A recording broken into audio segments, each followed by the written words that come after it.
Everything I Can Remember, Part 2.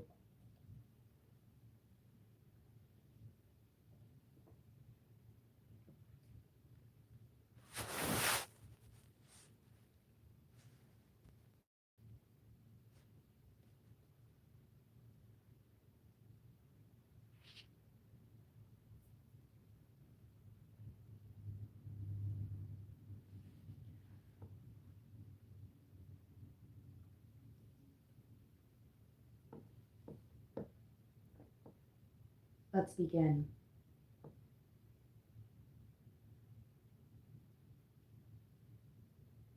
What if you deserve more? You need more. You want more. Then what?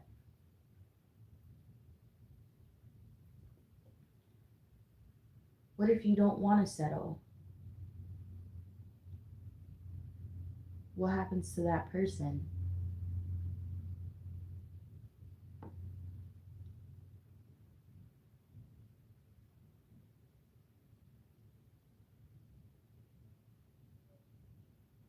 To search and wonder and never stop believing.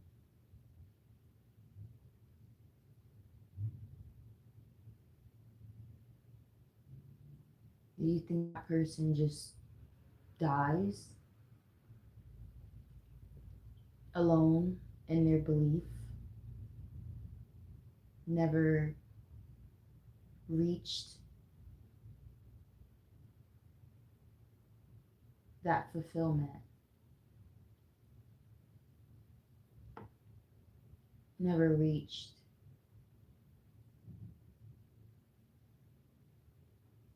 what they needed, what they wanted, what they dreamt, what they were searching for?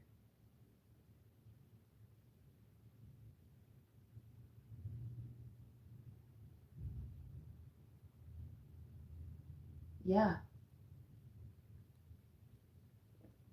they probably have passed away through the generations, but it wasn't in vain. Me acknowledging it is me acknowledging them. I see myself in them.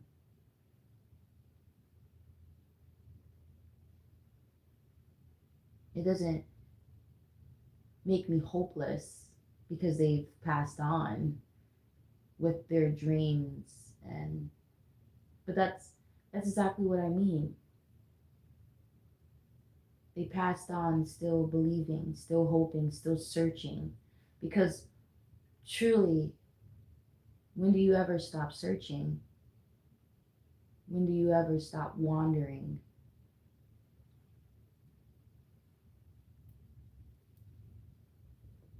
And because they've never given up or given in or settled, that's supposed to be looked down on? No. It's supposed to be lifted up and acknowledged and credited.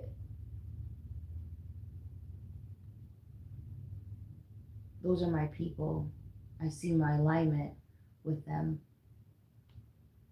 So there is no fear and a endless journey of self, an endless journey of wonder, and never settling. Cheers to that.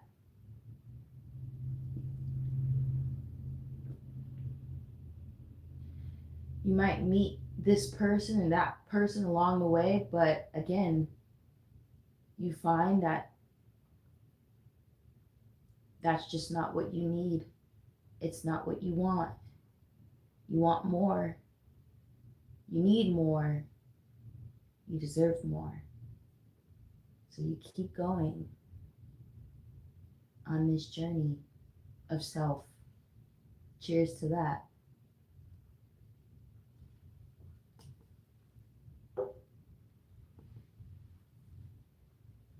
There shouldn't be any fear. Fear of what? Of growing old? Growing old alone, I'm already alone. I've been alone. Excuse me. Been alone physically, not spiritually, but I mean, it gets easier. Yeah, it gets easier. Being alone, it gets easier.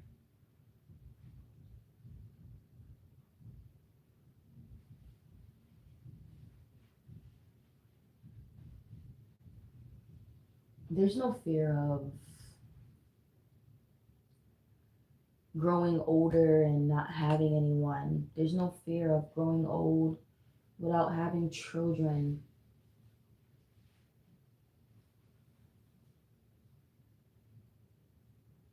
No. There should be fear of growing old, never finding yourself. Growing old and losing yourself. Growing old and going crazy, insane. Growing old and not knowing who you are, but you have all these possessions and people around you. Okay. You got someone on your side, but you are lost.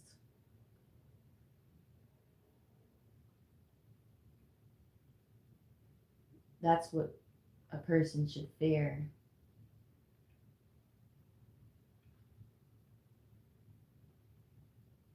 Fearing that you can't find peace and quiet when you just want it, when you need it, when you deserve it. Fear of being controlled, being told what to do, how to do it, and when to do it. That's what a person should fear. Now, I'm not saying that having someone or means control, no, but just that to fear anything is to fear those things.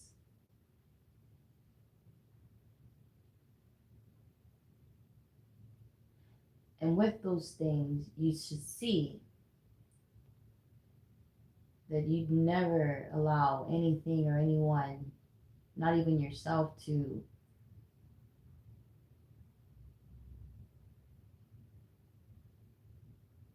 settle for it.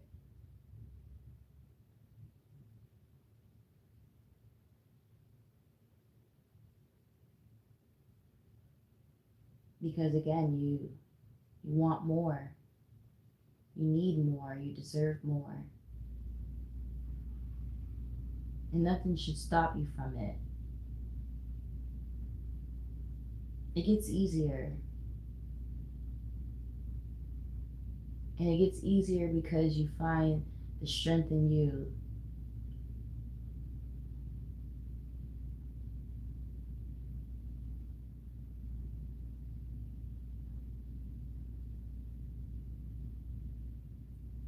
So you keep going and you let go, you release. You start to see people individually. You don't see titles, you can see past it. None of those things will start to phase you.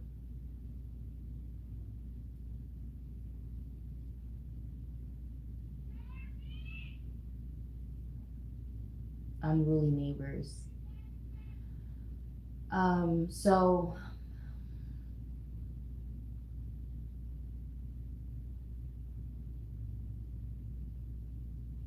that's what should be feared.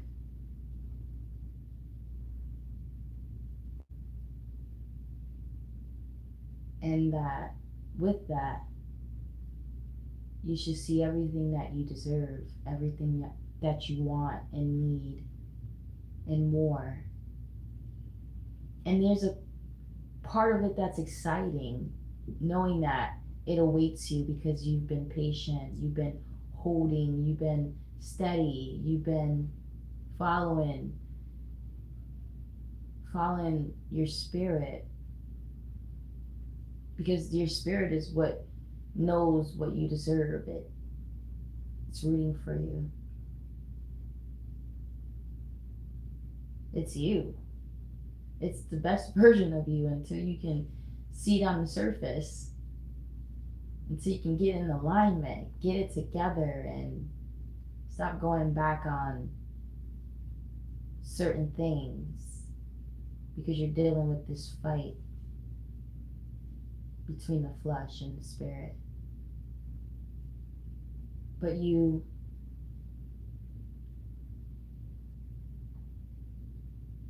it's exciting because you know that it exists. A person, a place, a thing. You know that there's things for you. There's a place for you. There's a people for you, set away for you, just for you. I can pull from the verses. He says there's a seat, a crown, a robe for you. And those are just things, those are just those things. Let alone your riches are in heaven, where your heart is. Where your heart is. That's also where your heart is. Your heart's desires, and individually, whatever that may be. So many things. What is your heart's desire? It's there, set away for you, with your name on it. How exciting is that? And that's just away in a place that no one can touch it, no one can take it, and no one can reach it, no one can destroy it. That's in a place where God keeps it. Let alone the things that you can see here and receive here by Him. Not by the world, not by man, but by Him through you. And through you by keep on going and never settling and always believing. Always.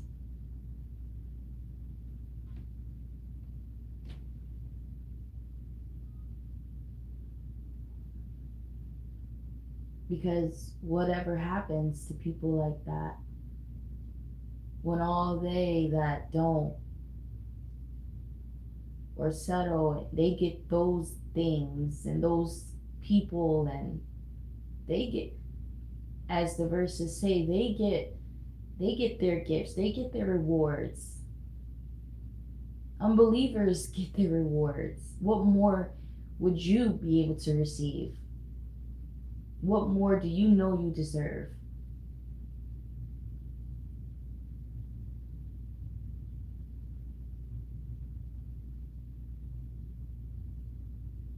So there's nothing to mourn. We know exactly what we deserve. We know exactly that it's going to happen, that we're going to receive it. I know it. But in the meantime, in between time, you keep going until you reach it. You're on your way. This is all part of the journey to freedom.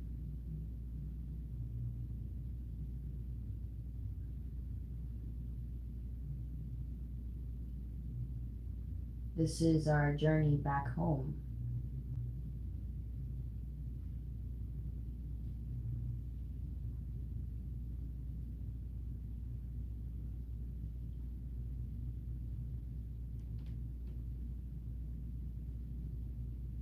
when you let go and you let God, literally, I've heard that phrase, but in my own words, I would say,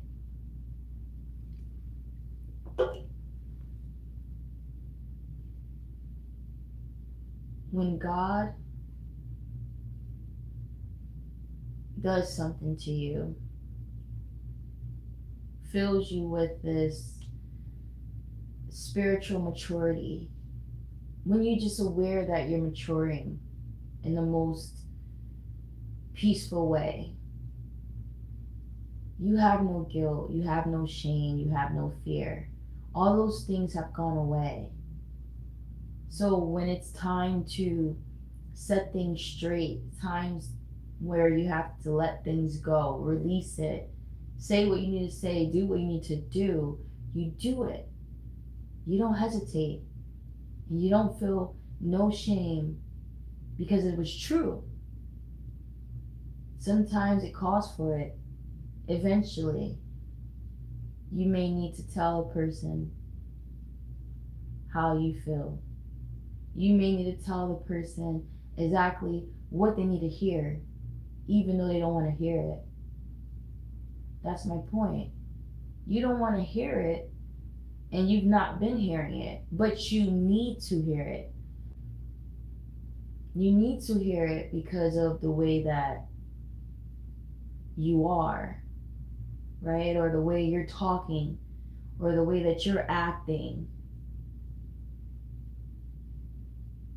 Because what we don't want to do is allow this to be comfortable. The way things are going, the way people are. No more. We've been lenient, giving grace, mercy, yeah, and still will always. But there will come a day, like judgment, where no, I'm gonna say exactly how I feel. And it's gonna hurt your feelings. I'm sure it is.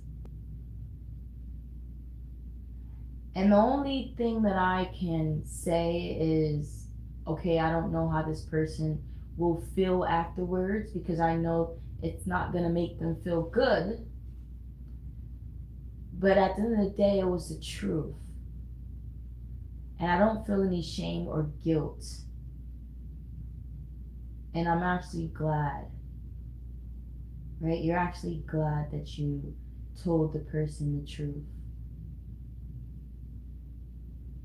Whoever they are. Your mother, your father, your friend, whoever. Because this person's an individual, and you let them know that. You're my mother, know you're an individual. You remind them to be a mother is to earn that title. To be a father. If you have not earned it, you're an individual. And I shall call you by your name. That's it. You let them know straight. Someone had to. They've been too comfortable.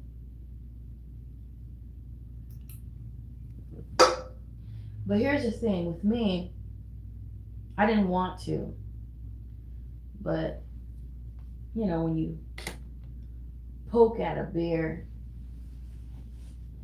maybe I shouldn't use that analogy, but it's just one of those things. Like one day I just might. Who knows when? Who knows the day or the hour? But the truth will always come to light. And that message is in everything. And it might just be the day, in that hour, where the rude awakening happens for that person. It's necessary. I've been using that word very much lately. Necessary. Isn't it necessary? It's so, so necessary. It's a beautiful word, actually, when necessary.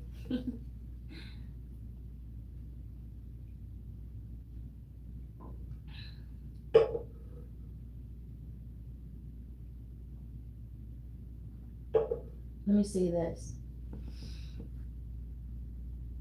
I don't intend to hurt anyone's feelings.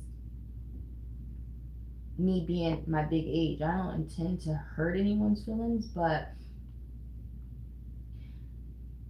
at this point in life, at this time, in this stage,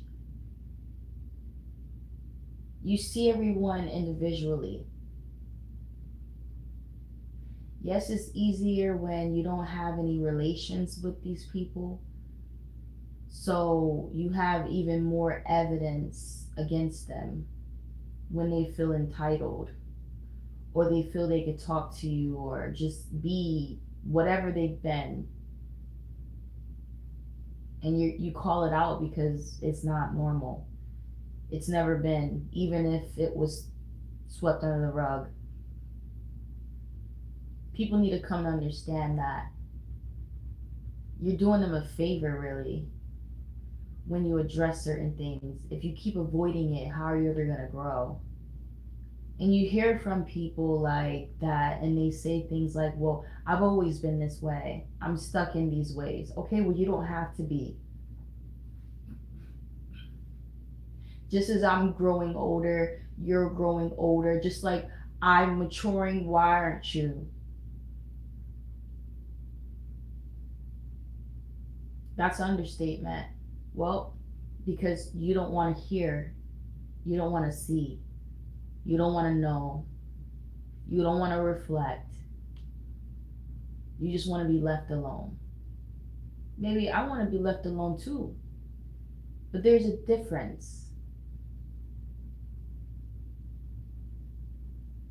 There's a difference. I'm not talking to someone, I'm not dealing with someone in a way where I should get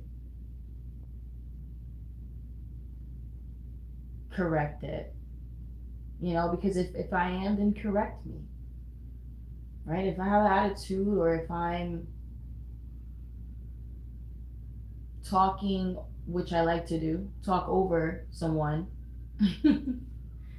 please tell me, because I already know, I know. But when someone's trying to help you and you don't want to see,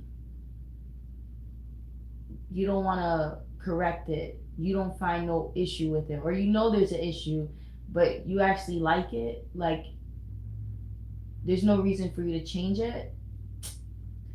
Yeah, there's gonna come a day where that hour will come, that person will just acknowledge the things that are so on the surface, and they're gonna do it not because they're trying to be mean. No, because like there's just always a better way. Everyone needs to grow.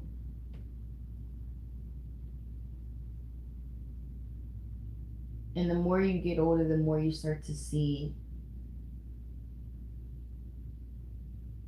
the issues in life, our own issues, what we need to correct.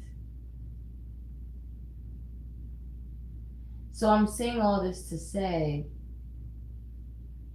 don't settle, right? It still goes in and ties into the message.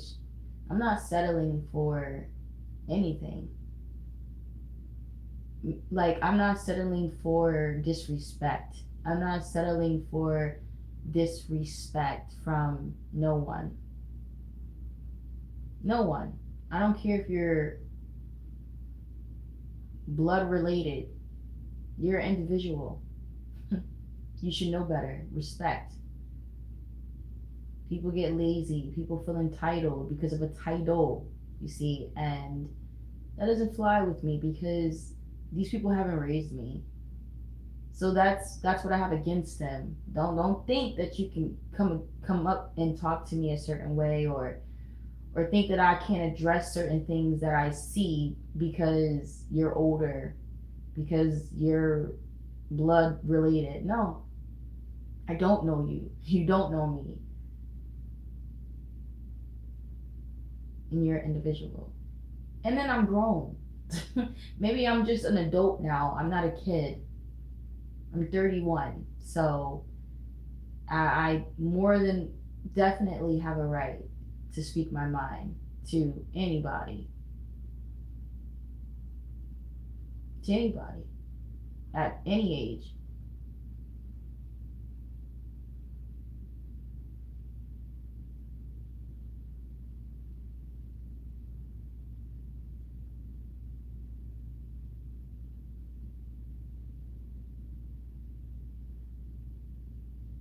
And this is what you're going to have to do if you care, if you deal with individuals, if you do. If you deal with them once a year, well, once a year, if you talk to me crazy or I don't like your tone, just know I'm gonna address it. I'm gonna acknowledge it. I don't care if you don't want to hear it. If you don't want to hear it, you don't have to call me once a year. We don't have to talk once a year. Because once a year is nothing. Like, it wouldn't be hurting me. And I'm sure it wouldn't be hurting the other person.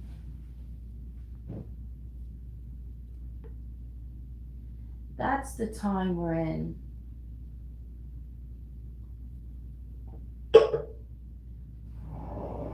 That's the time we're in.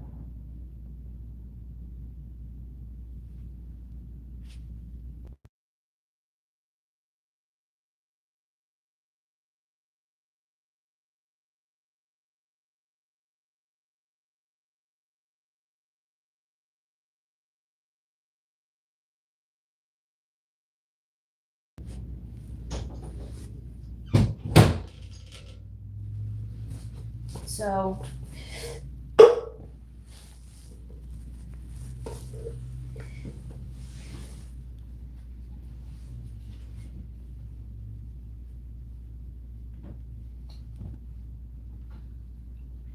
clearly, I say these things because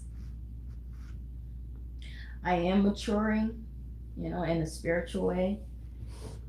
And and what has God has done for me,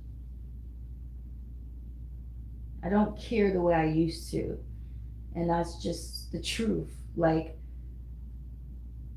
I'm not cold. I'm not getting colder. It's just I'm starting to see things as an adult. I'm starting to see people for what it is. The more time goes by, the more detached you get, which is sometimes and most times a good thing.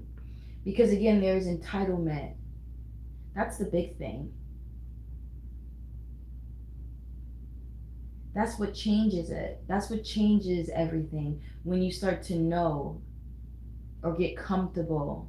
If you didn't know me, you wouldn't know how to address me. But now that you know me, you think you know how to, or you just think you can. It's all those things. Just again that it changes things when there's entitlement there. And again, anyone can say anything. It's fine, but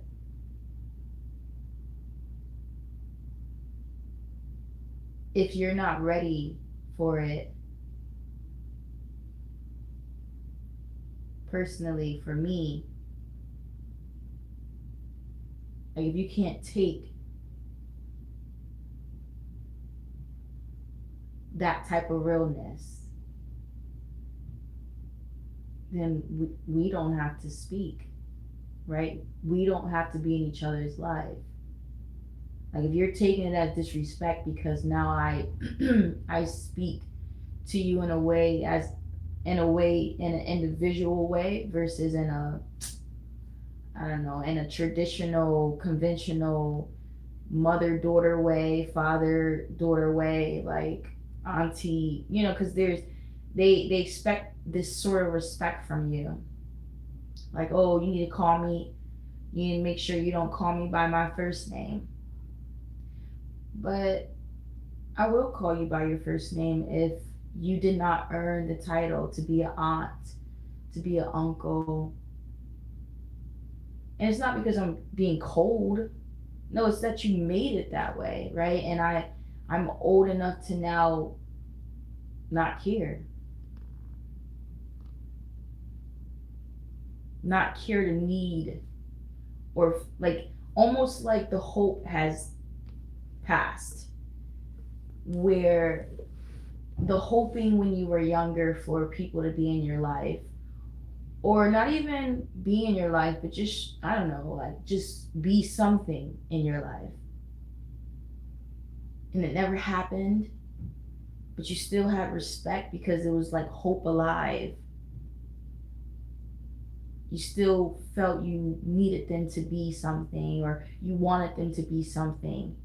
And then now that you're older, they never was, they never did. And you still respect them, but you see them just as what they presented themselves to be.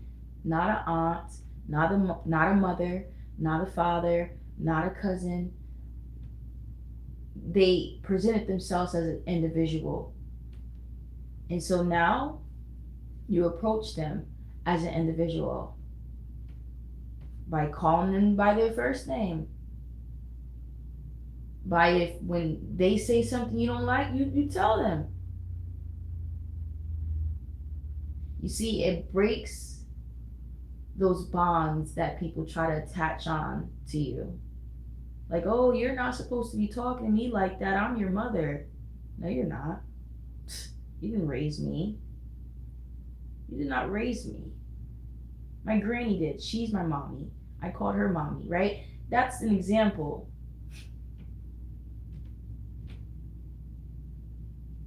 Right? Your aunt can't question you on if you call her by her first name all of a sudden. Why? Because she was never an aunt to you.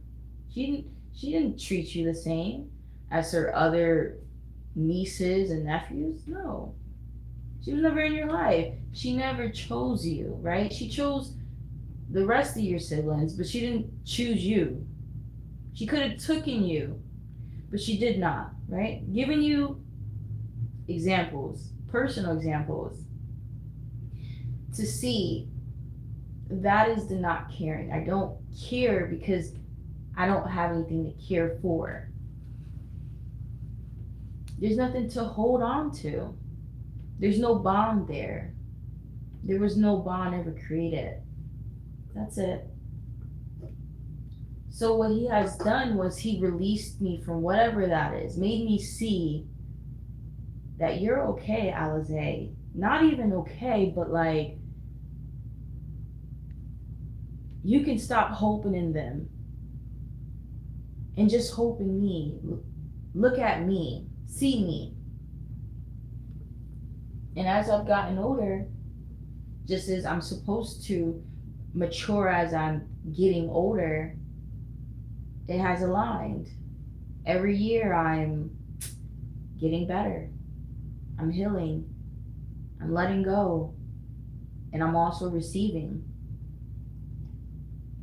Also getting knowledgeable, filled with wisdom. All of these things.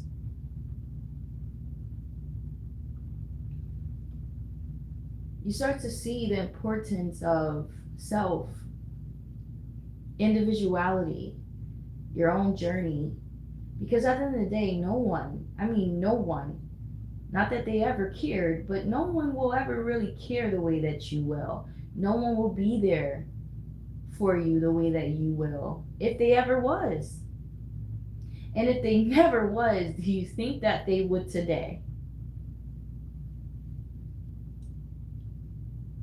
I can say that again. If they never was there, well, then they'll never be here. So again, it goes back to do you, boo. Do you. Just do you, right? And just keep going.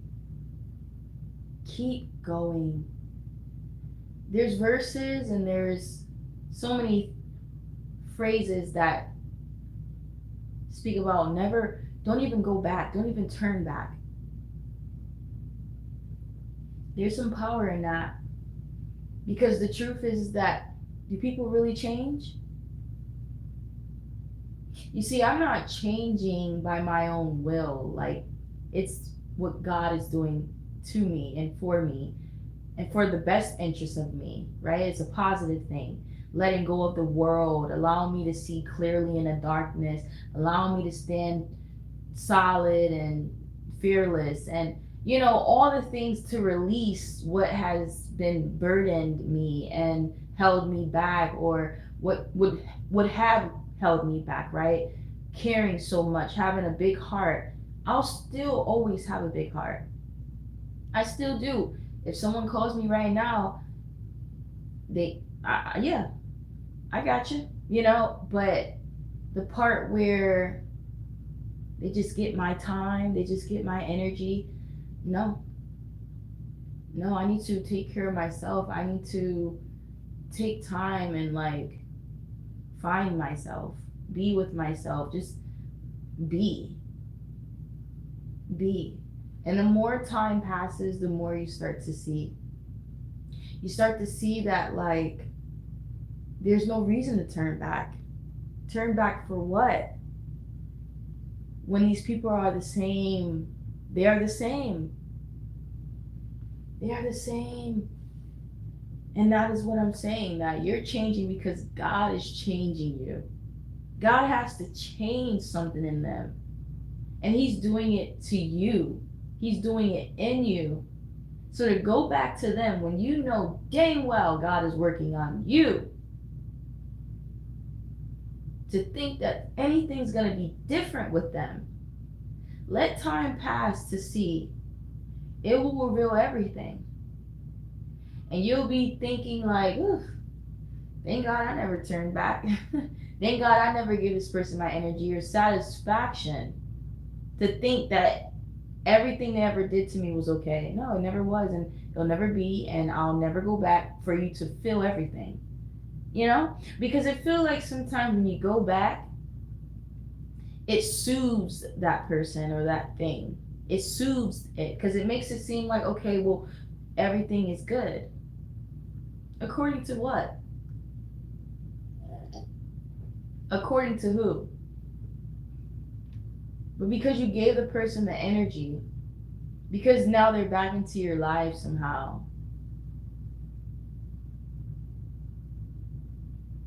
No, you never make these people feel comfortable. No, they don't deserve it. You deserve more. They deserve less of it. And it's not a vengeful thing, no. Not at all. It's just staying straight and doing you, boo. Doing you, because when you turn back, you're turning back to what? There's a reason why you had to move forward anyway. Let's not forget that these people were deceivers, liars, hypocrites, betrayers, probably envious, backstabbers, just the worst things ever in disguise. Remember how it had crushed your spirit, how it changed, tried to destroy you, deplete you, your spirit, your energy. Right? Caused you in depression. So you take control. You call the shots. You say when, how, you say if so.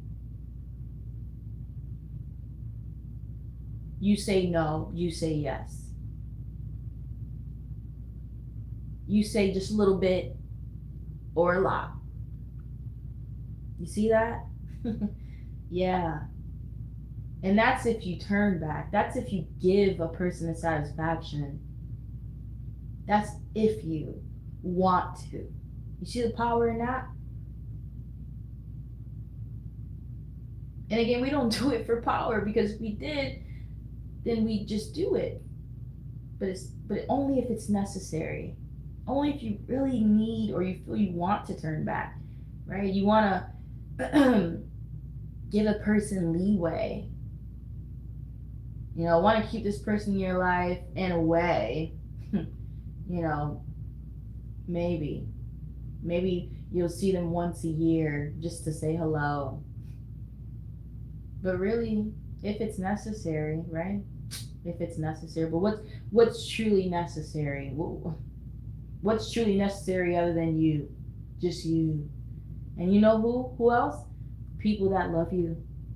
People that want to love you. Ooh. Yeah, you see that? You see what's in front of you? What's awaiting you? People that adore you. You know? To have someone just adore you, like, oh, just adorement.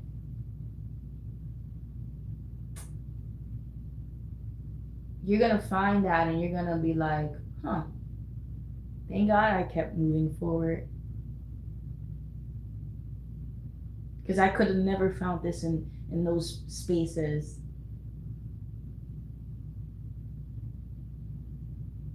Your home is where you are, right? So you have to guard it, protect it. Again, we're grown, you know. I would think that people that are of age is listening. So this is not for kids, right? Of course. So everything I'm saying is for an adult experience.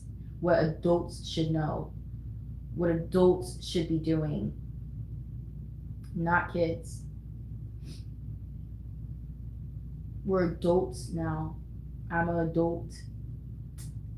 And right now that you're adult, you start to see as an adult, feel as an adult, know adult things.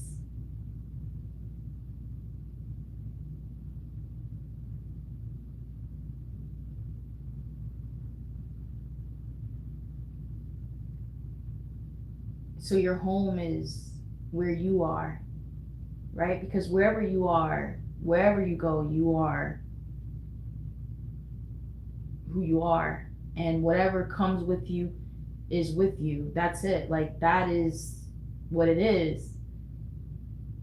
So whether you think that you can try to make a home outside of yourself, you're forgetting that everything that you are and all that's attached to you is what will bring down what you created, what you're trying to build, because it is you. It's you that brings light into a place or a space. It's also you that brings darkness to it.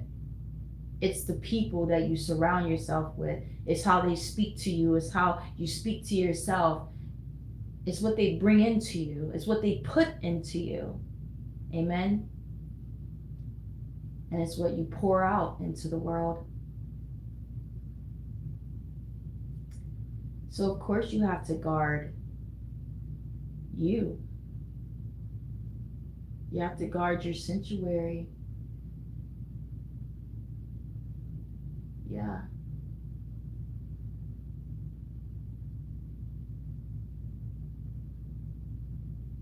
And God will be there and lead you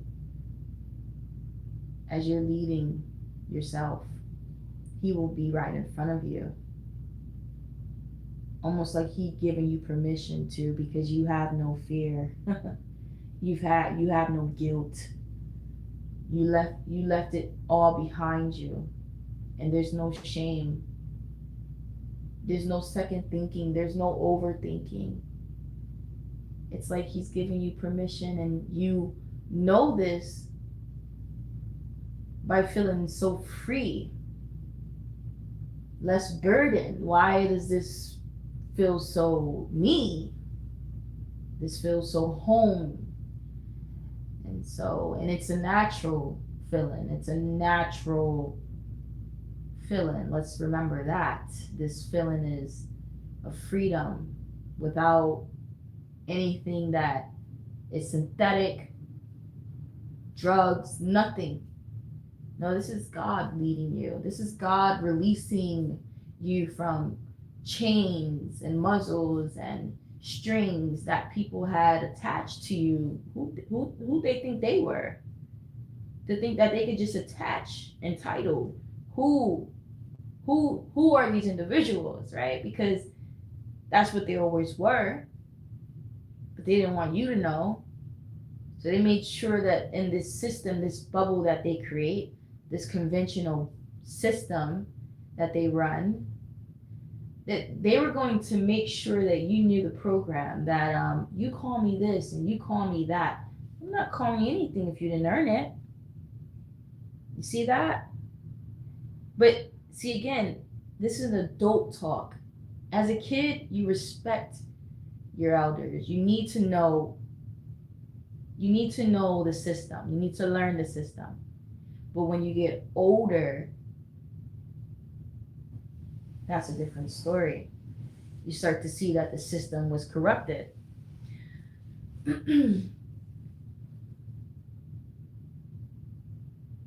Right? Because you start by respecting the system, the conventional way, the traditions. You don't know any better. So it's vital for you to get introduced into the world and their customs, and you do.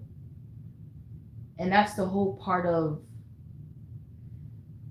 leading you to this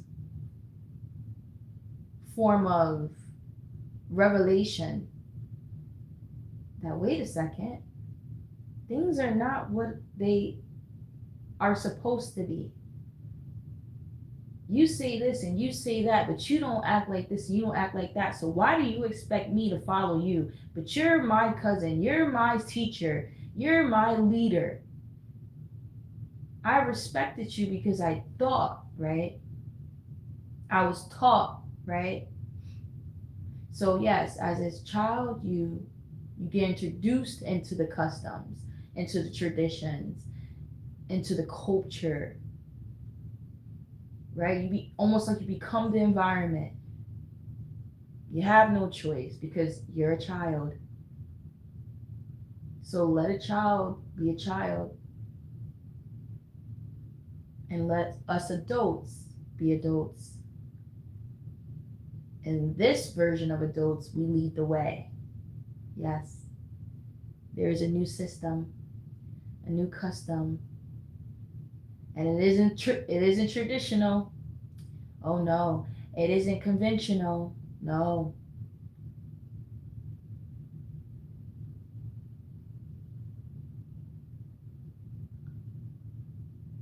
No.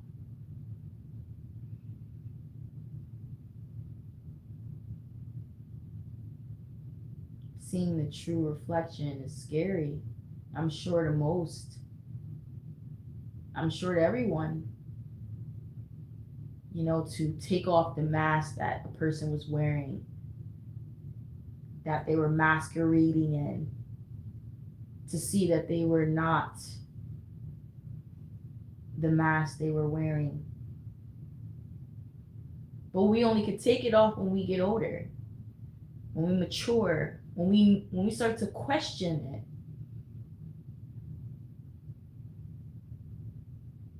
When it's time, and you take off the mask of that person and you see them naked, you see them bare, and you say, you are no better than me. So what's all these titles for? Oh, they were implanted, they were systematic. Yeah, this was the natural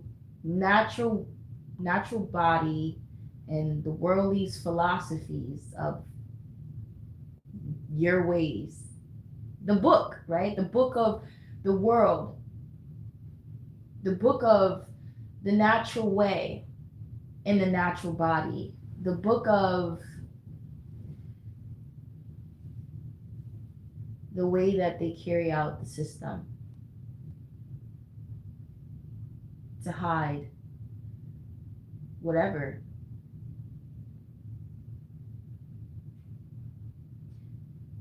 But it's wrong. It's all wrong. If I could write an X over the book, I would.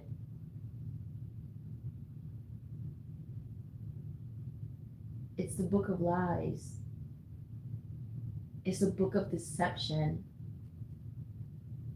It's a book of entitlement. That's what it is. It's a book of a veil. It's the book of the mask. All meaning the same thing. People are not what they appear to be. And they are able to get away with it in the natural body. They are able to get away with it while in this system, while with the customs and the traditions and the conventional way. This is a society, is it not? And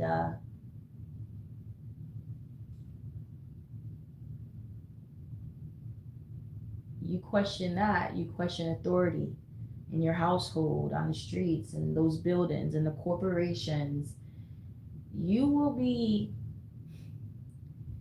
your rights will be taken from you. Because you'll find in that moment that you apparently have no rights, even though you were told you did. Lies. You were told you did by the same people taking it away. Masks. You know, masks.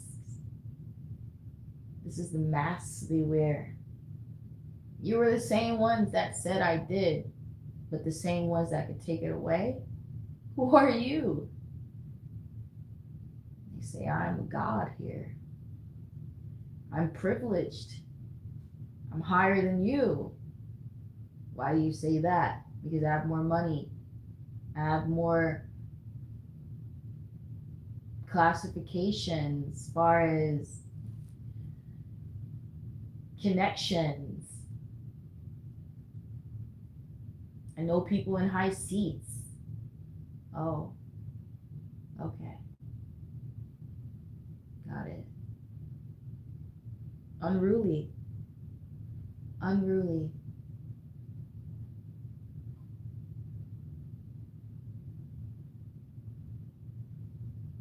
So,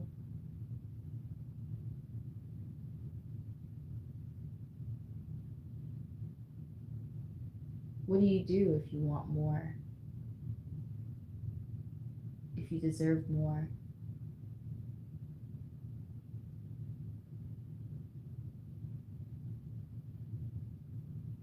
You shouldn't fear dying, dreaming, dying, searching for it. So be it.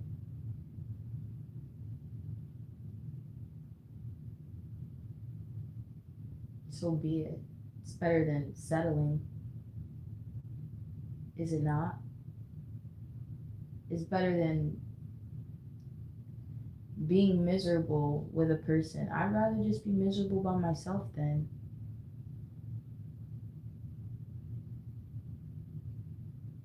So what happens to a person? Do they ever reach it? Do I ever receive? I believe so. I know so. I know so because there is victory. There is a God. I have a Father that earned, that can earn, has earned, just is my Father, my real Father, that title. Because he actually is. And he's actually a active Father.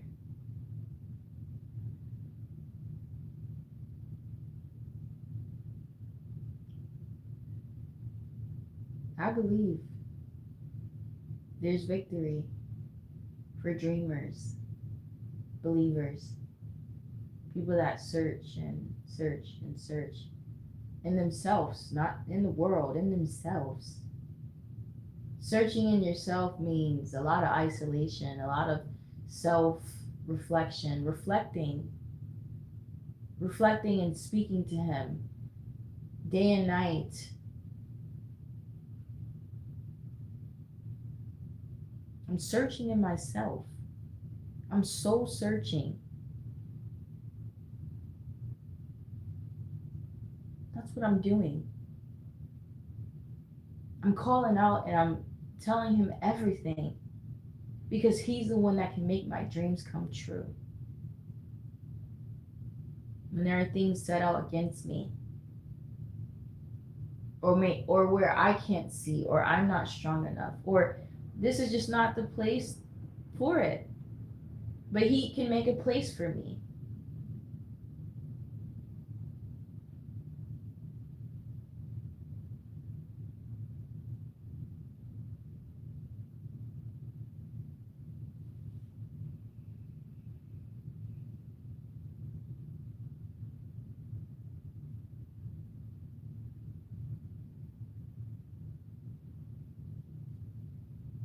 What is the expectation in the system? To just slave away? Slave away and be quiet. Please. Slave away and just work under them.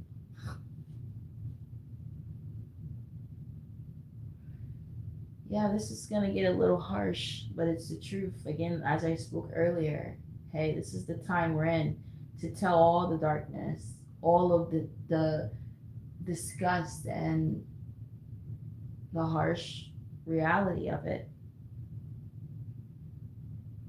to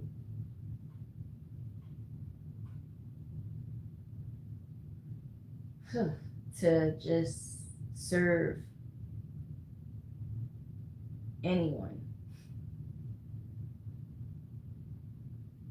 Yes, the verses say that to become first, you're gonna be last. Like if you're asking, what does it take to be first? What does it take to be first in the kingdom? If you know what that means, you have to be last. You have to be last. To be esteemed, you have to be a servant. Right? You have to know what it feels like. You have to know. You have to be humbled. You can't just think that you're going to be exalted by God and not work for it, not be proven worthy of it, not know what it feels like to work for it. Start at the bottom. Yeah. It gives you natural pride, natural rightful pride, because you made your way the natural way. And you know how hard it was because there was no partiality shown to you.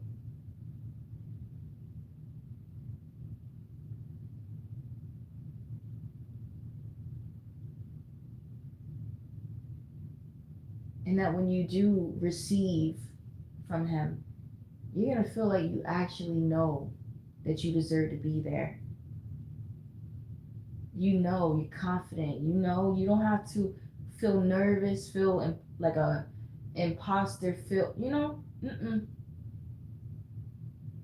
know that you are deserving to be receiving such things. That everybody knows your name and knows who you are because of what you've done, who you've become, and how you had to become it. Right? That you humbled yourself, that you tried and you didn't give up. All the common things that we know. You didn't take the fast lane. You didn't take it by His hand. When He promised you this or promised you that, and you said, you know what, sir? Thank you, but no thank you. Because I'd rather do it myself. You can't trust people anyway. They may not be genuine, may not be sincere. They may have other intentions. So it's just best to always do it. Just do it on your own.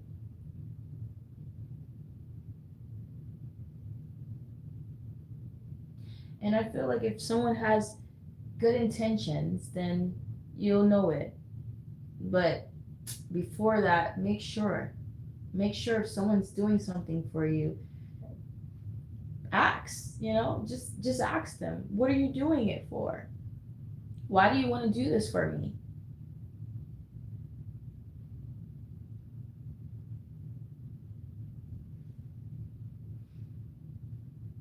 But don't ever expect or ask. No, we don't ask, we give. We're the givers of the world. We don't worry about people giving back to us. No, we don't do it for that. You see, our intentions are pure, but that's not everyone. Not everyone's like me. If I ever give to someone, I never say, "Oh, make sure you give it back to me." Mm-mm. I can't do it. It's just not in me. Good thing a lot of people don't ask anything from me. Nothing too big, but I truly have pure intentions. I don't want people to do things for me unless it's me. Unless it's yeah, no, that's not me. That's not me naturally. Even if I when I was younger, even if I thought I needed help, and felt like, oh, I knew a way to receive help, it still bothered me, and so I couldn't continue, not even just receiving help, but believing that I needed help outside of myself.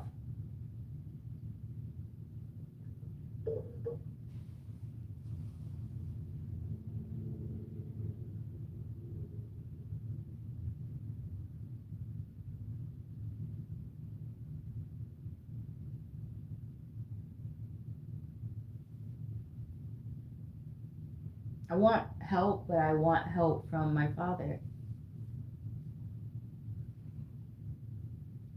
That's sincere help, and it's a help that he knows I need, because I may not even need help, but I think I do. He won't give me help unless I actually do, because it shows that if I can, then it will be proven by him allowing me to do it on my own, and that allows me to see that I could do it. I was okay. I got through it. So I do trust only in the Father. Now that I'm definitely older, yeah, you want your intentions to be way better than they were when you were younger. That's all. That's all. You're just supposed to be growing. You're supposed to be maturing. That's all I'm saying. That there's grace, there's mercy, there's periods of it, right? A child is a child and is going to act like a child, immature, because they don't know better. But as we get older, we're supposed to be understanding better, evolving. So until we do, then we know better and we can do better. So I'm at a place where I definitely know better. And so my intentions should be reflecting that with anything and anyone. I shouldn't be playing around. I shouldn't be wasting people's time or wasting with playing emotion, being wasting. Yeah, no, none of those things.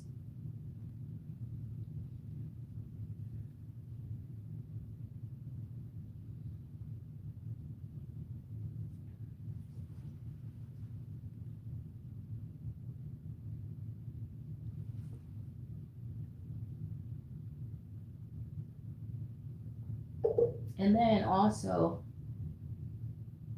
I spent too much time by myself for me to meet or be with someone to only play games, meaning to only like waste their time. Like, I should have just stayed in isolation. I should have. What was the point? That doesn't make sense. When you're out here meeting this person, that person, this you bound to play games because you're bouncing from this person to that person, this person back to person. Like, there's no stableness.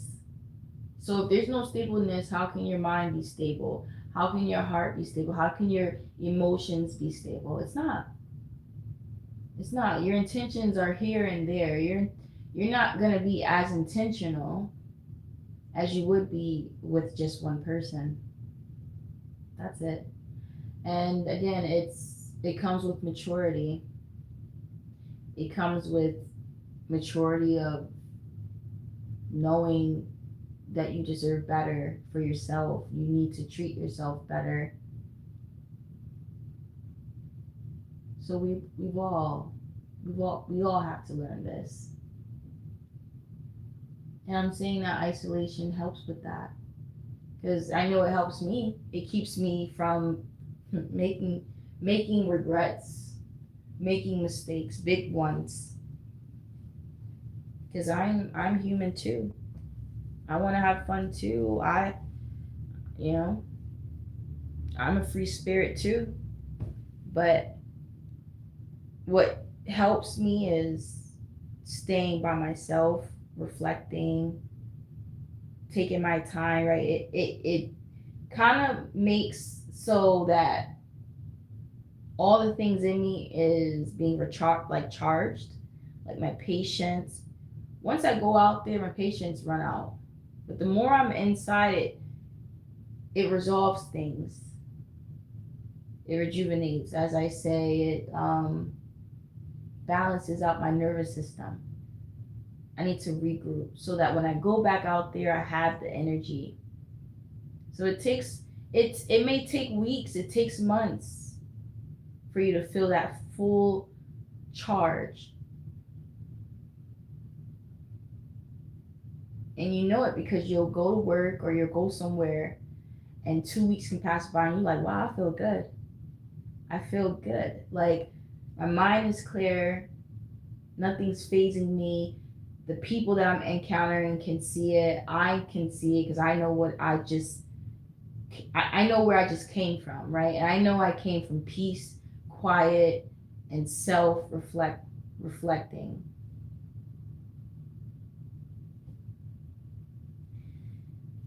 But you can't do that if you're bouncing from this person, that person, let alone if they're inside of you, right?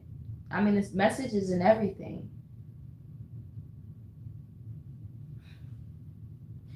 So that's what I mean when you're searching,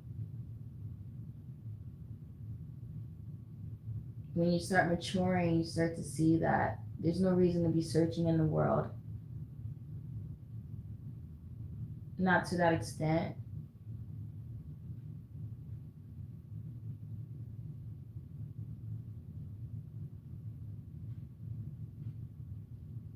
You pray. Praying just means speaking to the Father, speaking earnestly of your soul's desires, your needs, whatever it could be, just casual conversation, just missing my father, just wanting to be with him, and knowing that in a quiet space and when I'm intentional and aware, I can see him. I know where I can find him. Versus if I'm alone and I turn the TV on, I'm not really thinking about him in that way. I'm not intentionally thinking about him. He's not on my mind. He's always in the back of my mind, but he's not on my mind because now I'm watching this movie. I'm alone though. So that's not where I know he is. It's simply when I want to talk to him. So just what you think. Like, oh, I'm going to talk to my father today. Being intentional so that when I walk into that quiet space, he's already there. And I know because I've called him there. Because I knew that's where I was going. I knew where I was going. And that's where I went. But to come into the door, come into my home and to take my sneakers off, wash my hands, get something to eat, and play some music or watch TV, I'm not walking into a place of like the intent that, like, yeah, my father's there. Yeah, this is the time for us to speak. No, my intention wasn't that. So he's not there in that way. He might be looking at me like, dang, I miss my daughter today. I wish she'd come talk to me. There, I said it. I wish she'd come to me, right? Come talk to me. But he sees me. He sees me while I'm like eating my food, watching TV, being distracted. He sees it all. But I didn't come. I didn't come to see him today, right? I didn't come to talk to him today. I didn't make time for him today. So I know where to find him. Just like in this sort of time and space, this intention was to, this is what I call my spiritual work. So if I say, oh, I've worked, I've done spiritual work today. It could be me working on my projects, right? Releasing my testimonies. And then now I'm doing these lives. It's my soul.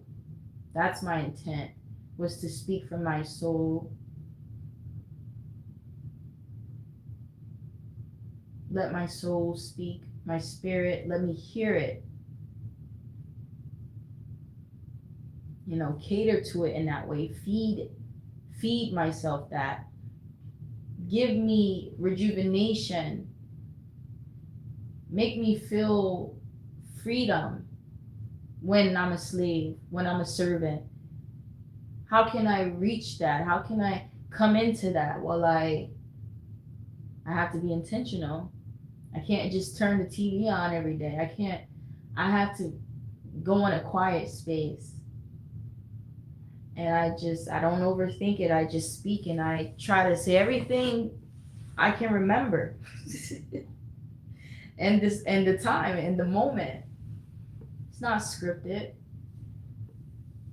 None of these things are. I just speak my mind, speak my soul, speak whatever I feel, and listen.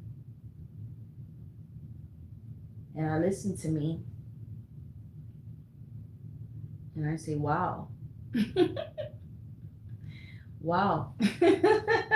See, I don't need anyone to tell me, right? You don't need anyone to tell you if you are, but if you are, what you believe you are. I believe I'm who I am. But I listen to me and I just, I love me. Let's just say that.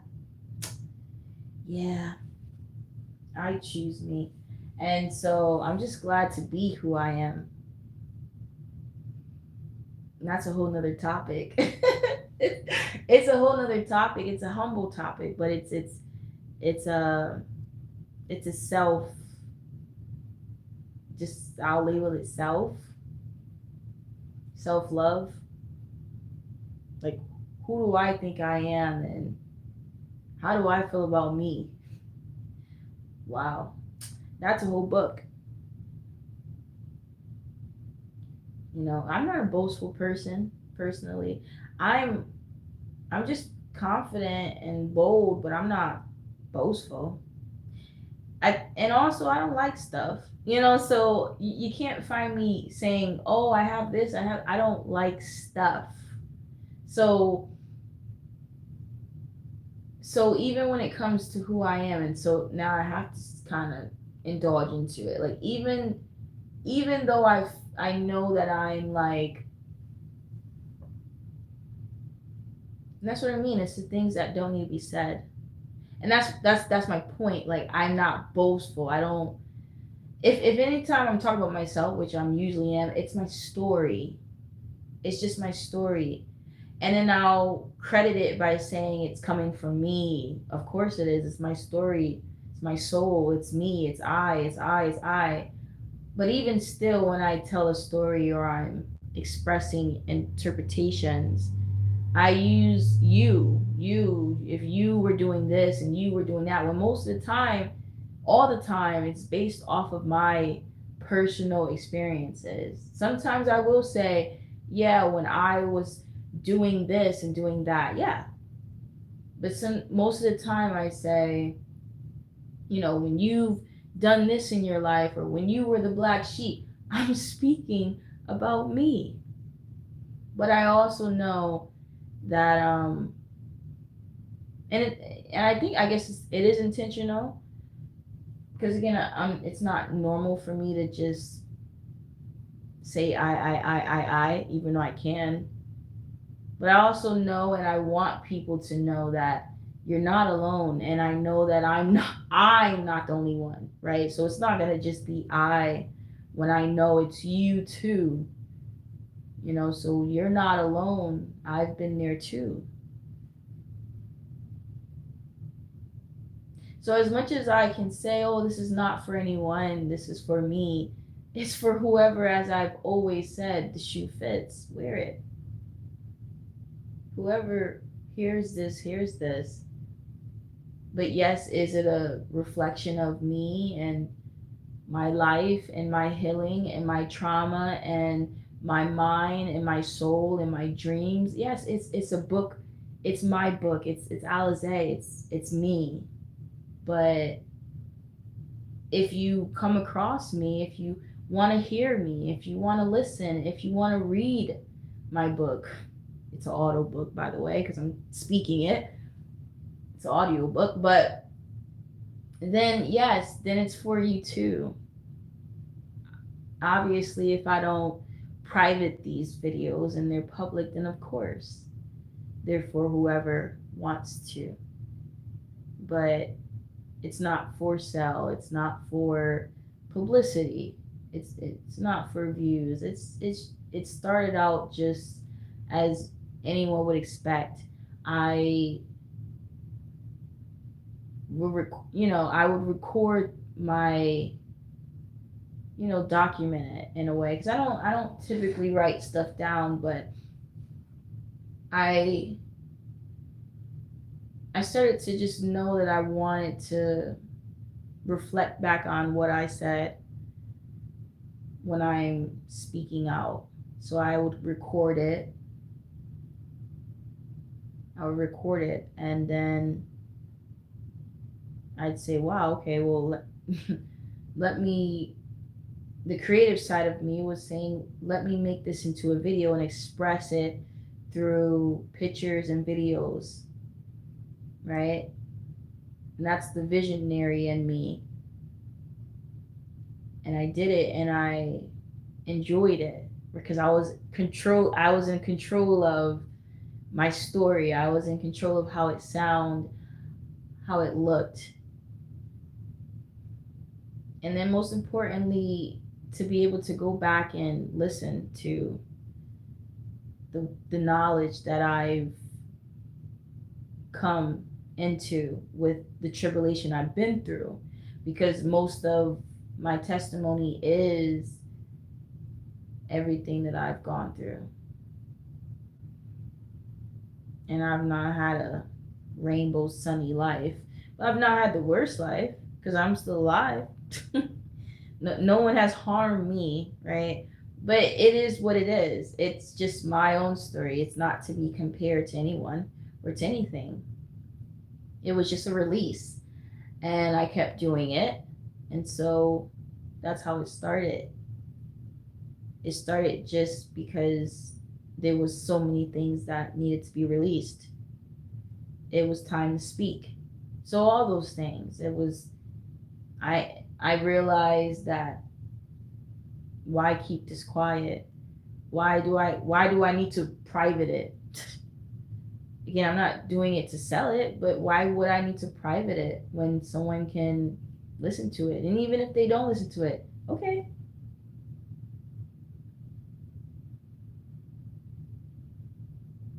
Because, you know,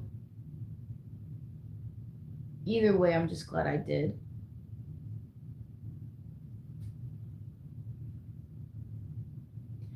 I don't hoard much of anything. I tend to actually let go of a lot.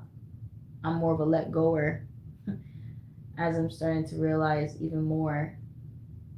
So, the one thing that I hold dearly is my testimonies. I'm so glad that I did document it. Even though I've always said that it's in the universe, like because there's many times that I've spoken, of course, without recording it, and I wasn't, because it doesn't have to be recorded. It just certain times I record it, but yeah, either way, it's in the universe, right? Meaning it's God has seen it. God has heard it. It's already written. He already knew about it. My book is already written. But it is more so for me physically because we forget. We need to be reminded. And what better way to remind a person than to be reminded of yourself? For yourself to be reminding you. And so there is physical record. So I do like that part of it. But even if I didn't, like I said,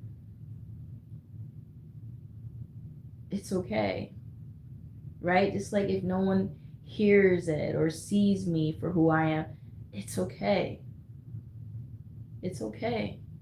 And I've learned truly what that meant because you know why? Because I see me. And my God, my God, my God, my God. If I was on a mountain, I could scream it. My God.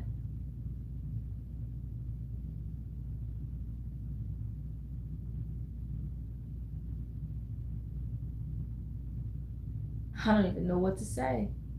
My God. To have,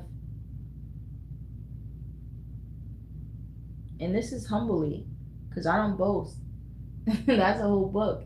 That's why it should just be a whole nother topic because when it should be called, I don't boast. I don't boast. But my God, I've witnessed me, so man, I don't need anyone to see me. I've witnessed me, you know? And I'm just glad I feel that way about myself. But it's not just, oh, I feel that way. I've worked. Like I've showed I've showed myself a reflection that I can say I am. That's like knowing yourself. When you look in a reflection, you see beyond the flesh. You see a strong woman, a warrior. And you see that because you've shown yourself, like you become that. And to be a witness of yourself, there's no other better feeling than that. So again, no one has to see me. No one has to see you. As long as you do, right? And that's the same with God. As long as you know He does, and He's the one that chooses, and no wonder why He chose me. And I say that humbly, because I would choose me too, Father. I know. I know.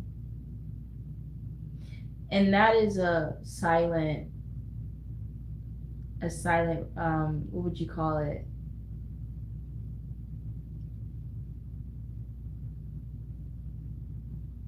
You're just sure. You're just it's just it's not even a reassurance. It's just you're just sure because you're a witness of yourself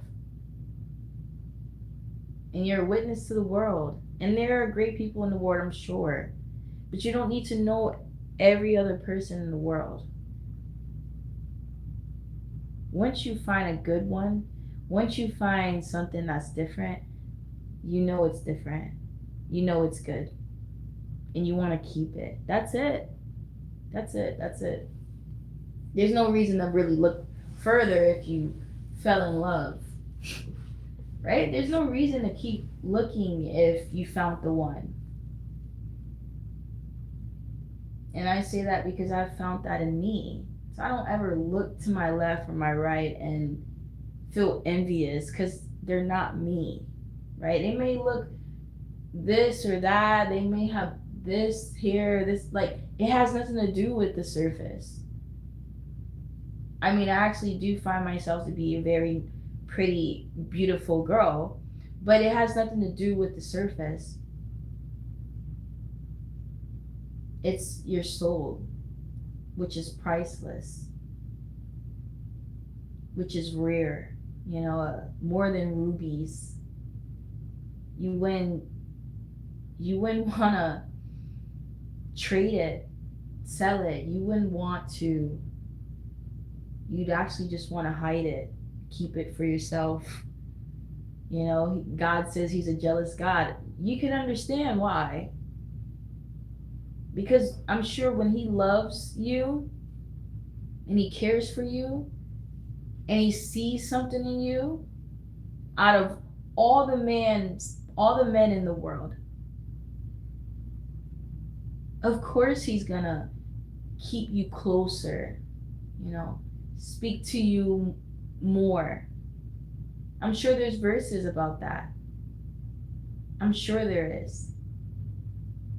That he comes to you and he speaks to you and he keeps you. The message is in everything. And this is just God, let alone you, when you find something that's different. And I understand there's not much difference in the world.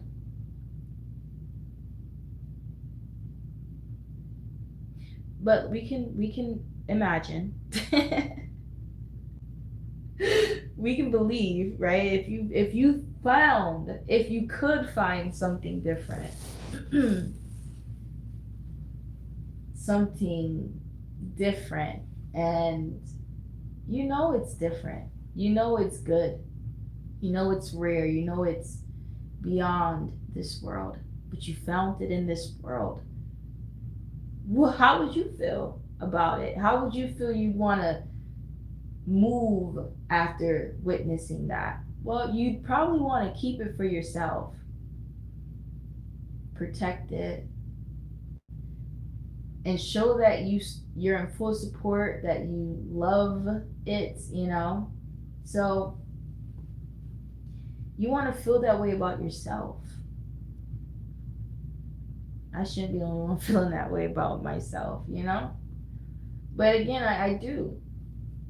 And like I said, that's a whole nother topic, but it is the truth. Now if someone else sees it, great. Because again, I think, when you start maturing, you don't need anyone to, or you don't act like a child where you want attention. You want people to see you. You want people to see that you're not bad, you're good, or that you're trying. Excuse me. We do that as a child because it's necessary, because it's it's an order of things. Because in all of us, we want to be seen, we want to be heard. And with being a child, that's the beginning of your life here, the beginning of your life, period. And you have so much expectations for the people that you're looking to, you know, they're supposed to see you. They're supposed to teach you, correct you, help you, guide you. But now we're adults, so we don't look to people. We should know for ourselves. We should look to God.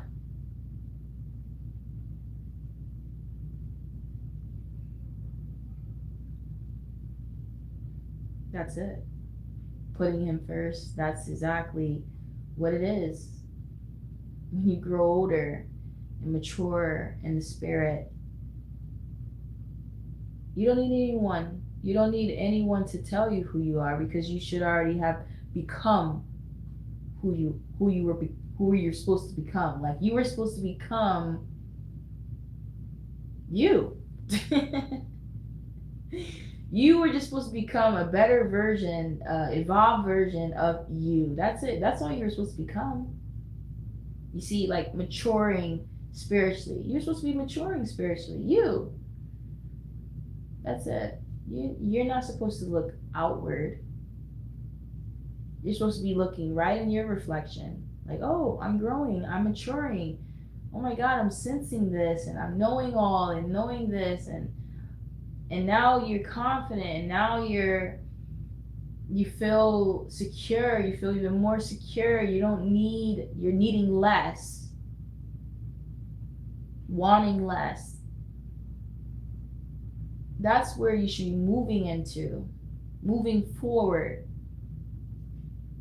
letting go and releasing, right? Coming closer to the kingdom, because you have no possessions. You start to walk with Jesus. Yes. You start to walk with Jesus.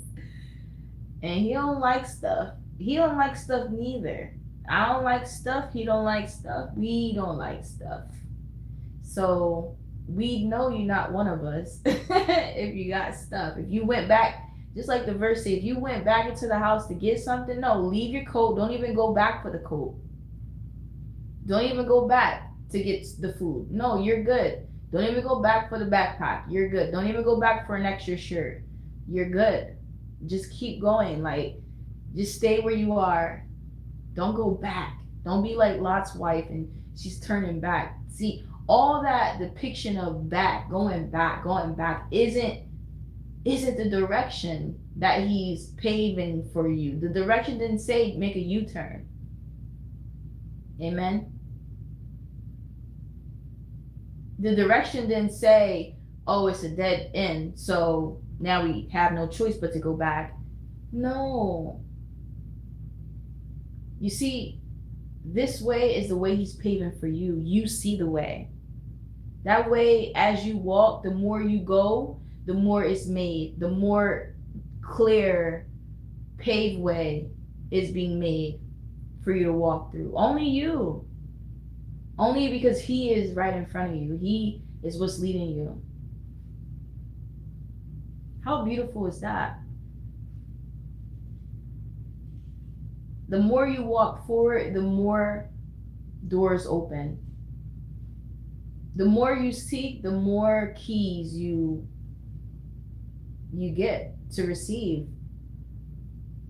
And you say, okay, well, what door can I open today? You know, endless, because you have these keys. You start to become the gatekeeper in the spiritual world, you know? You know, high seats, elder. You start to become one of them on a council. But you gotta keep moving forward. I always say this, you have to lead with your integrity. Yeah, the world's not gonna like it because it may seem too tough, you know? Ease up. No, you need to ease on the road. You need to ease down, straight down the road. That's what you need to do. Keep going.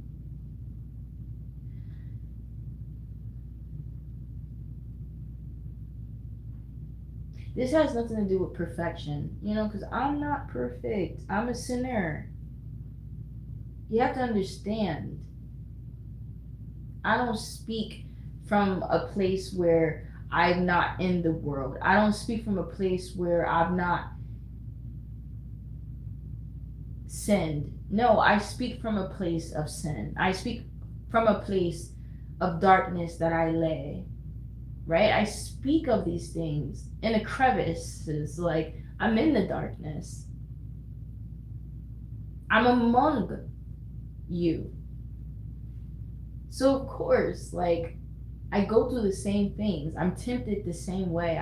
I can make the decision to give in or not. Like, and sometimes I do, and sometimes I don't. Sometimes I let my flesh lead, and sometimes I'm intentional, and I say I need to speak with my spirit. I need to cater to it. I need to listen to it. I need to be in it. I need to be in my spirit.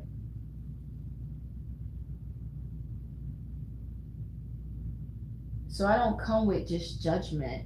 I come with like understanding. I come with mercy and all those things, but I also do know that we know better. I know better. I'm trying to do better. I'm doing better. So of course I'm going to put that part out too, that yes, we can fall, but we got to keep getting up. We got to keep getting up. We should. Right? Even though we can be quiet, we still should use our voice. That's all I'm saying. That yeah, there's times where you could have been quiet. Yeah, there's times where you could have given in. Yeah, there's times where you've fallen short. We all have. Right? Did a little sin. Went backwards. Was being fresh, following the flesh. Being frisky. Of course.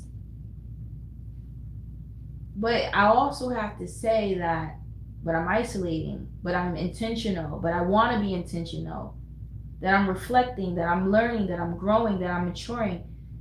Those things also. That it takes courage, it takes integrity. I have to say those things too, because even though I'm a sinner, even though I've done the things you may have done as well, I do also hold integrity. I am also a strong woman. So there's two parts of me. I can be weak, I can be strong, but I choose to be strong. But there's times where I was weak. Yes, indeed.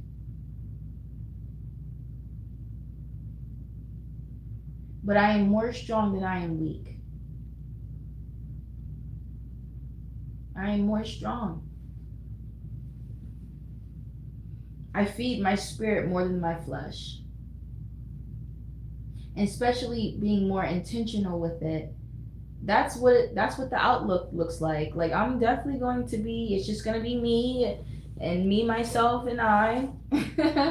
Because I'm choosing isolation. I'm choosing not to meet people. I'm choosing to not deal with the dealings of the world in that way. So what's the outlook look like? Just me, myself, and I.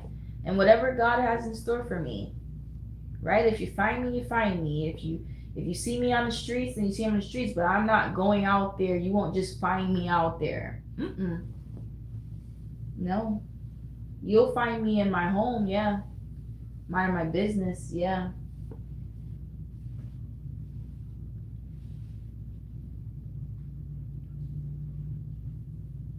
So, you want to feel, I mean, this is simple basicness, but you do want to feel like some type of pride about yourself. And I always say the natural pride because we worked for it. I'm humble.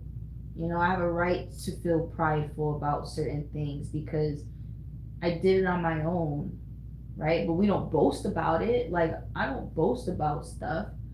But I am prideful because I can beat my chest on a mountain and say, with tears, like I got here and I scream it, I'm proud, right? But you can see the tears because it took so much sacrifice.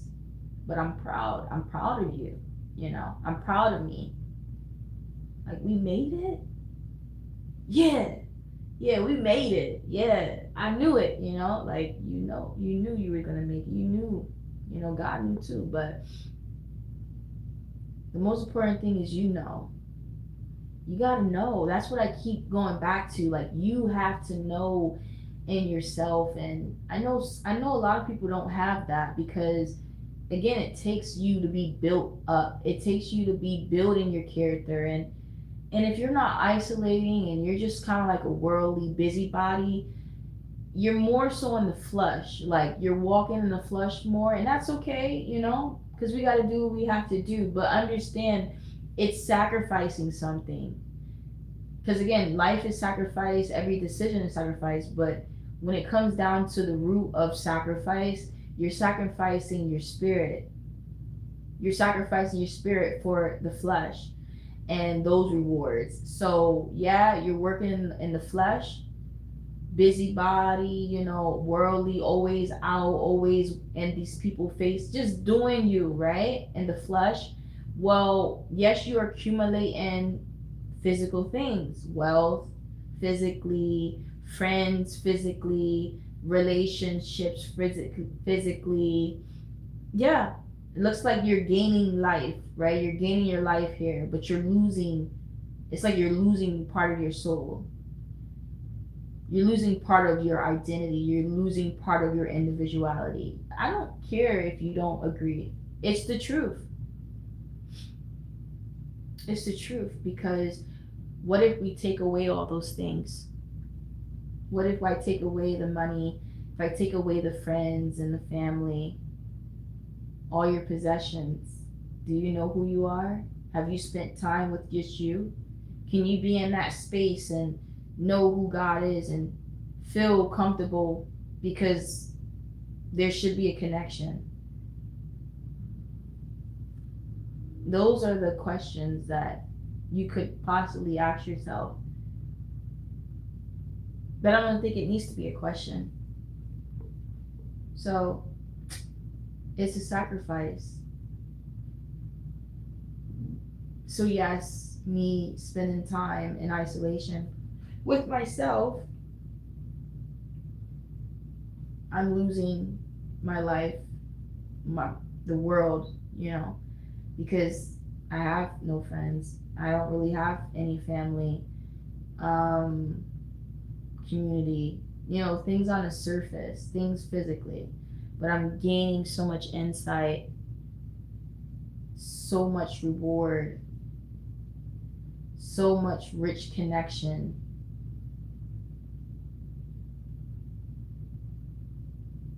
In the spirit with my Father and my family, in my home, right? Where my home is, because this is a temporary place.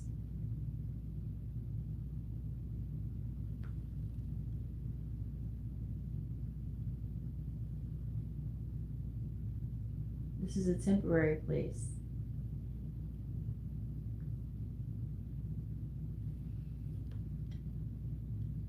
You come to the conclusion that if you're just not too bothered by this life, then that's because this is your life to live. But if you're bothered by this life, then it's because this is not the life. This is not your life to live. And as you find yourself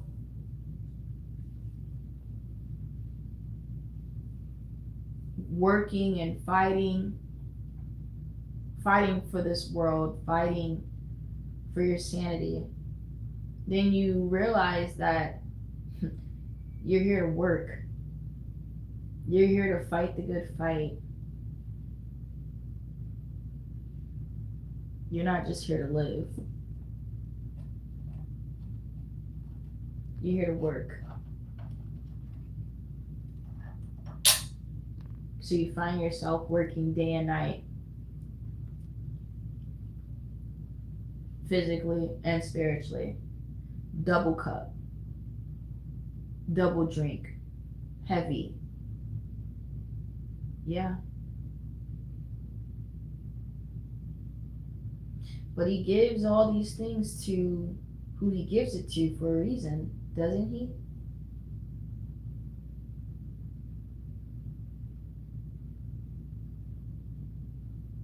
To carry such a cup is a privilege, and to know that you carry a heavy one.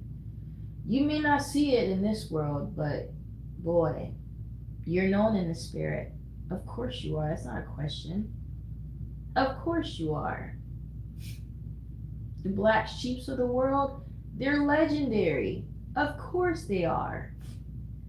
But no one has to tell us that, right? No one has to say those things. Those are hidden things, mysteries, forbidden. No one talks about, no one exalts the black sheep for a reason, because we're supposed to remain hidden and humbled and made least and last, because the first ones in the kingdom are us, but we're not in the kingdom. So where are we? We're made last in this world. That's what it's saying. Who is able to be first in the kingdom? The ones that are last. Who are the ones that are last? You'll see who's made least among you. You'll see among your family who's the black sheep. And boy, are they at the bottom of the barrel. So when you read a verse and say the last will be first and the first will be last, oh, they will be in the front of the line. Yeah, they will be in the seats, seated. So don't be surprised when you see them. I mean, it won't be a surprise. It won't be.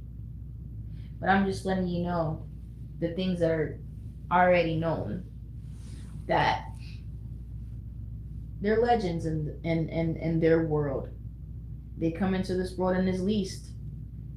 We can read about it in the book of Jesus, how he came into this world and he became least, but he was the Lord, the King, God's Son. Do you understand? Like, this should be basic sense, but it's okay because this is all acknowledgement. Whether it wasn't basic sense, it just needs to be acknowledged.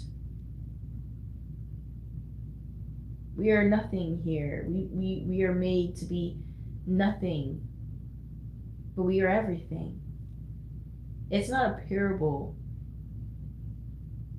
but it's maturity in the spirit. Once you know, you can't unknow. Now people are starting to realize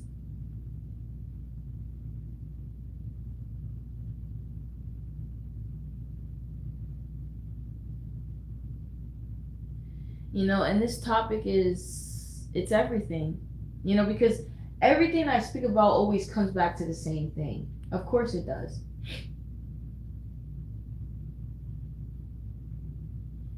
Like my whole story, my whole existence was going to come to this. Of course it was. You see? So that's why everything aligns with the verses. Of course it was. Because it's all a prophecy. Let me give you a quick rundown, a quick example. Even though I've said these things, because it is what it is. It's to the point where, what more can I say? I can milk it. I like to milk things. I like to interpret. I like to rehearse it. But, it is the truth that it's getting to a point where our testimonies will be done eventually, right? We can milk these things and rehearse it and say it in marvelous ways, but at the end of the day, the truth is out. The truth is already out, and we've already been testifying. So it's only a matter of time before it's done. Listen, I didn't write these things. It's already written. So I'm just in alignment with it. But the example is the rundown.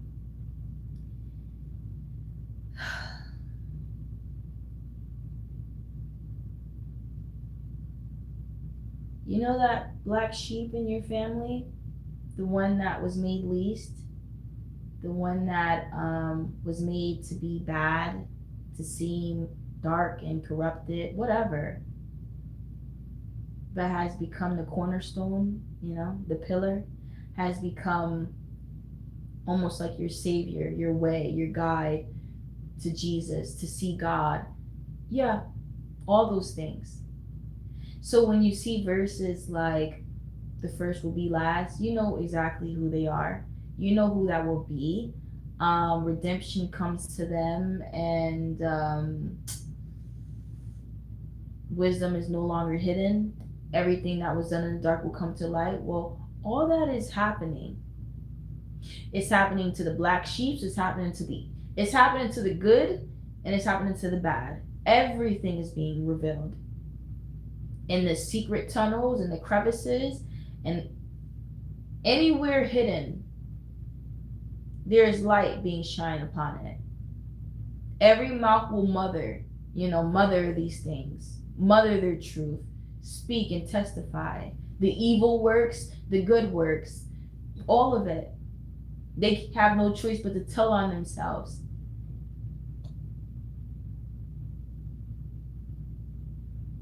And then everything will be done. The truth will set you free. The truth sets everything free. Because there's lies that hold bonds and hold you bound.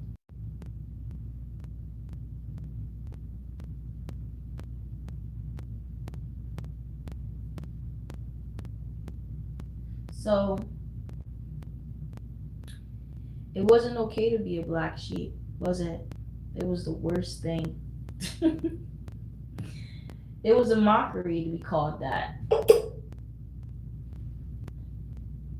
I don't think I was ever called it. I was just known to be that. Like if someone was to speak about it, they'd be like, "Oh, you were the black sheep." I'm sure. So you just know who the black sheep is, regardless if they were called it. It's like a spiritual thing.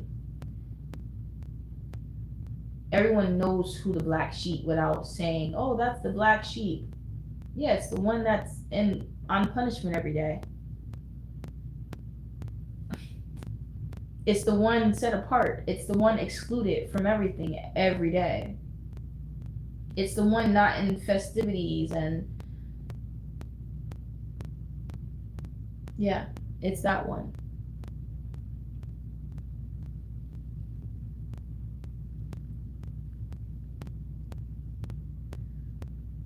So those scriptures speak to us. It speaks to who it speaks to accordingly. But it definitely speaks to his chosen elect very intimately.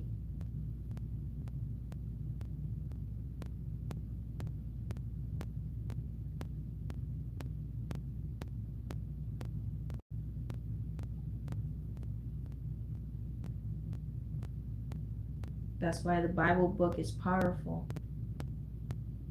You can say whatever you want to say about it, but it's true. The scriptures fulfill itself. It's a prophecy book, and it's happening.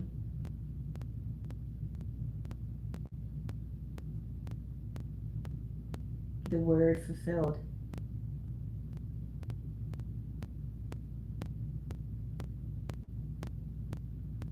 God is coming in this generation.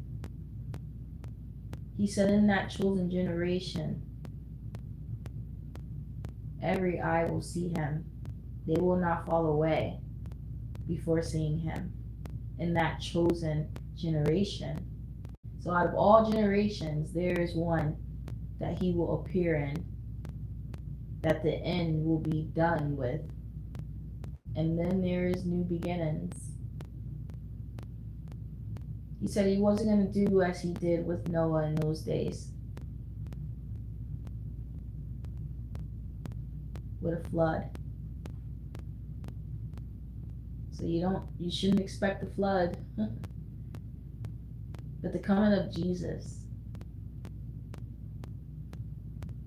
brimstone, fire falling.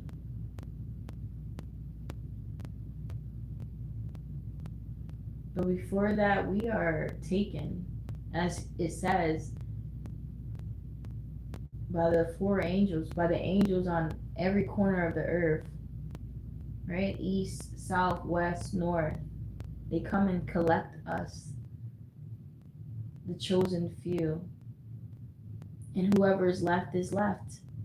As it says, one will be taken and the other left. One will be working in the fields. One may be at home. One may be getting married. So that's where they get the rapture from. It's just a title, but meaning that there's a first set of gathering and he comes back, sort of thing. But it says that one will be taken and one will be left.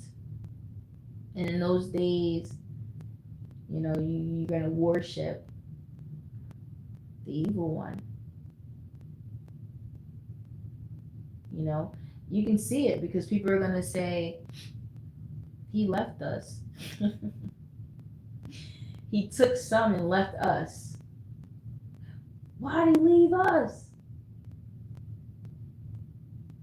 So you're going to start worshiping whoever's left.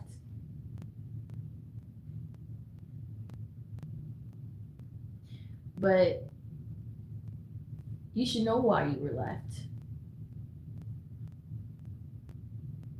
But that's not up to me to tell you why, because I'm just tired of doing it.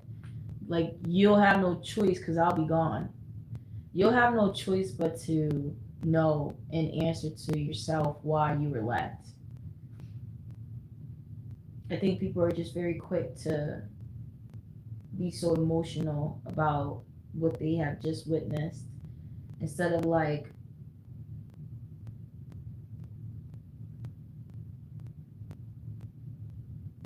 seeing it for what it is. You were left because of you.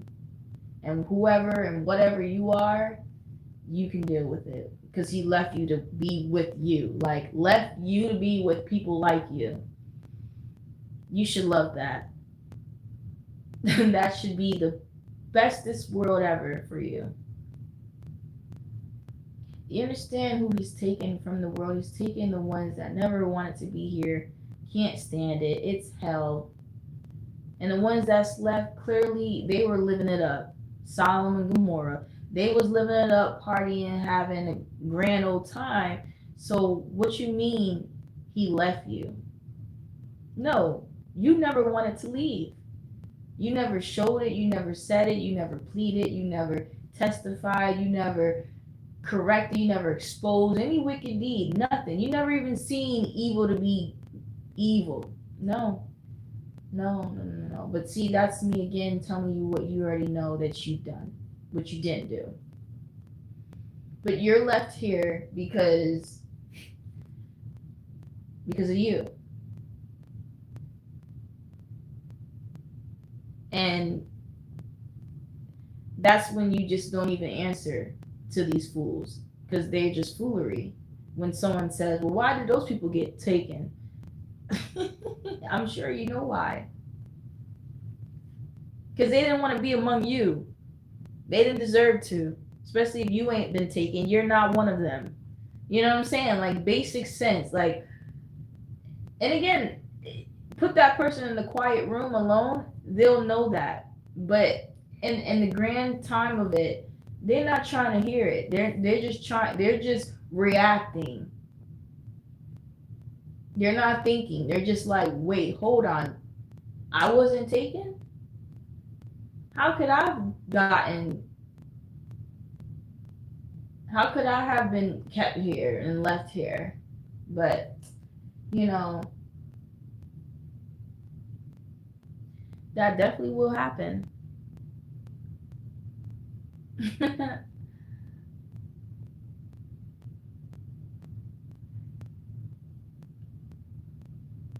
I don't see nothing wrong with it, because We just left you to your own world and your own ways.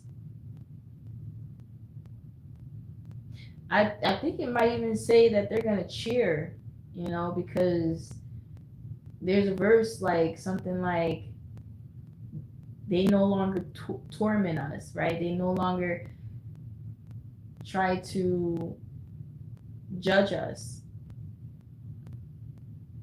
right? So you've been left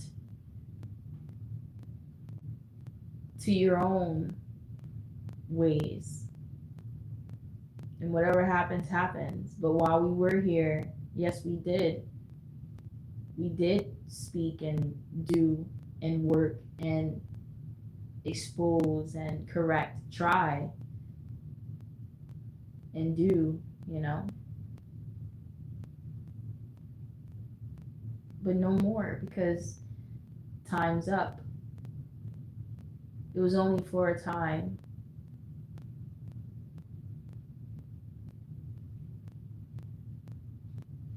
And yeah, he gave us rest when he taken us. Because we say, how long, Father? How long?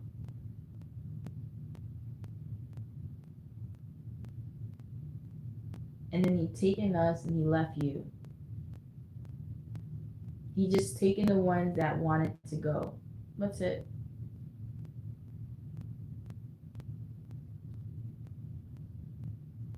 And that's what they deserve. They deserved more. They needed more. They wanted more. And so they kept going. They kept speaking. They kept working. They kept believing. And then poof, they were free. And I'll leave it there.